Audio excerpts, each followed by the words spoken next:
What's up, guys? It's your boy XC1 back at it again with another banger of a video. And this one, we're going to show you this Google Spreadsheet / docs from these two great players. One's free to play and one's a spender, and they're both great players. They're both point war 23 or 24 and higher. They've been playing for a long time, so they know what they're talking about, and they decided to team up and create this Google Doc. And basically, it's an early / mid-game tell-all guide. All you have to do is read it with your own 2 eyes, or 1 eye, or 4 eyes, and you'll get a better understanding of the game, and you'll be better off playing the game and scoring higher scores. So these two users, Teron and Kay, like I said before, have been playing the game for a long time, and they know what they're talking about. They know their stuff.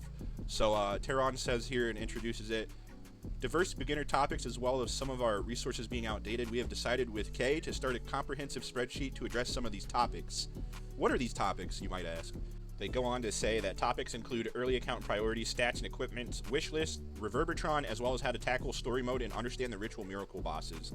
They will try to keep it up to date as possible and potentially add new content, Divinate, Sonic Rift, Desert Lands, normal / beginner, falsetto, and maybe a bit of early PvP. Now, the great thing about this Google Doc / spreadsheet, or whatever you want to call it, is that it's always available to you. It's always a resource that is always available to you. You don't have to rely on anybody in World Chat or Discord official Dislyte server, which you should join, by the way, because we have different channels for team help and questions, and people ask all the time, and you know, they get help and answers and whatnot. You can even see Teron here, one of the creators of this Google spreadsheet, even helping people here. But instead, if you don't want to wait on anybody to answer you or look up a YouTube video or whatever, you can't find an answer to what you're looking for, this is always available to you. The link will be in the description and whatnot, and I'm going to showcase it a little bit more. But yeah, they go on to explain here a few notes. The purpose of this spreadsheet is to provide a good understanding on various game topics in written form so everyone can study at their own convenience, which is what I just said. This is a beginner / mid guide, so expect you won't find quite a few in-game areas covered, like Ritual Miracles 17 to 20 difficulty, which is super in-game content. There's no tier list because tier lists are pretty useless nowadays. They go on to say tier lists are very specific teams. Use exactly these five Espers without understanding what they do and who they are pointless here because beginner accounts usually have a very limited Esper pool. It is the job of you, the player, to read the abilities and by understanding the various play modes, adapt to their own Esper pool. So once you open the link here, it introduces you to what the guide is and explains to you what they attempt to accomplish with this guide itself. The guide is here for new or old-time returning players who may want to get an initial understanding of the game and have a smoother start. Use it at your own convenience, though. The meta is prone to changing and there are other ways to play the game. They will try to keep it up to date as the game progresses. Hence, a Google Doc is much easier to maintain than an infographic or a video, which is completely true. You want to read this important disclaimer here. Dislyte is a complex game. The points below highlight why the guide, although should be a good starting point, does not compensate for properly understanding the game in order to have a smooth and successful progression, which is indeed true. Goes on to explain here that equipment is very important, plus stat tuning and especially speed tuning can make or break a team, and it explains that auto-equip is indeed terrible.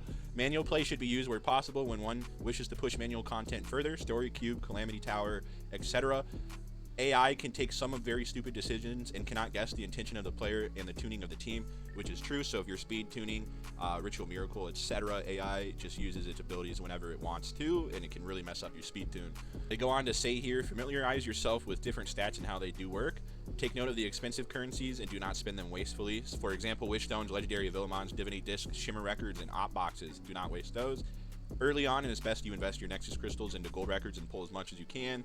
Yes, because of the early new player gold record event, 350 pulls is indeed an achievable goal that free-to-play players, meaning you don't have to spend any money, can achieve, which is an extra legendary Esper.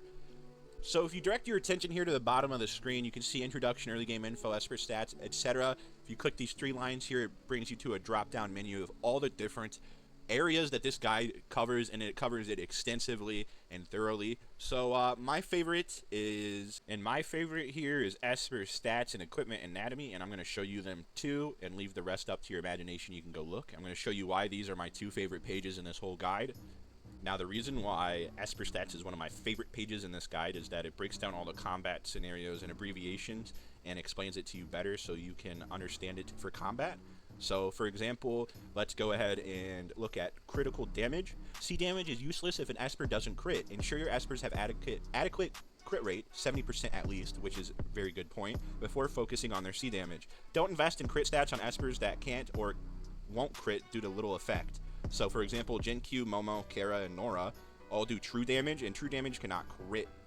It goes on to explain just right under that, don't invest in crit rate on espers that are guaranteed to crit. So for example, Feng Zhuan, Chu Yao, and Haley all have guaranteed crits no matter what. If you meet their criteria or stipulation in their kit, you're gonna have to give it a read. Even as an old player, you can still read this and take advantage of some of the information here, like this area in green. All this information, I was reading it for the video itself. I haven't read it yet, but I was reading it just now in between clips, and I was like, wow, this explains it way better than what I could understand it myself, like getting my hands on it. Sometimes you need a second opinion or a second source of information, you know what I mean? My favorite part on the Esper stats chapter of the guide here, though, is the taking turns speed explanation, because when I first joined, I had no idea what AP or action points or speed or SPD was. I had no idea. I knew that Dislyte was a turn-based game, but I didn't have such a grasp on what that meant at the time. So it goes on to explain to you that Dislyte is a turn-based game. In order to take turns, espers fill an AP bar with action points, a percentage value between 0 and 100%. So if you're in combat at the bottom of the battle, you'll see the action bar. How much the bar fills depends on all speeds on the battlefield. So like your speed and the enemy speed does matter when taken into account on how fast your espers move on the action bar as well. Espers with higher speed will fill the AP bar faster than slower espers. So if you have 100 speed on your Toland, he'll fill it up faster than a 0 speed Toland, obviously. If multiple espers reach 100% at the AP at the same time, same speed, they will take priority based on their position in the team, top to bottom, left to right. This is a huge thing to take notice on when you're doing PvP, because esper position does in fact matter. So for wave content, you generally want your entire team to be faster than the enemy team. Enemy teams tend to be slower. A speed lead is very powerful in this case. Controllers and supports normally enjoy having higher speed than your DPSs, which is true. You want your controllers like Pritzkers and the like to just stun everybody all the time, no matter what. Speed tuning is very important for content when you want your espers to act in a particular order. Example, Ritual Miracle, which is really true. Once you get higher up in difficulties, even before you get to Purgatory 17 to 20, your espers moving in a specific turn order does matter, because obviously you want your support espers to act first and give attack up, C damage up, and whatnot, right guys? This next one I'm going to show you is the Shimmer Reverb, because a lot of people ask what they should get from their first Shimmer Reverb and whatnot. Obviously this depends on your account and what you have already, so keep that in mind. We did explain that earlier. So a lot of people ask about their Shimmer Reverb when they first join the game, because obviously Shimmers are the premier items, or units to acquire in the game at the moment. So people want to get a better idea of who to pick with their stuff, and this gives you a better idea who to pick with your stuff. So it explains the Esper. It even has cute little pictures in their name. It explains them and their tier that they have been given here.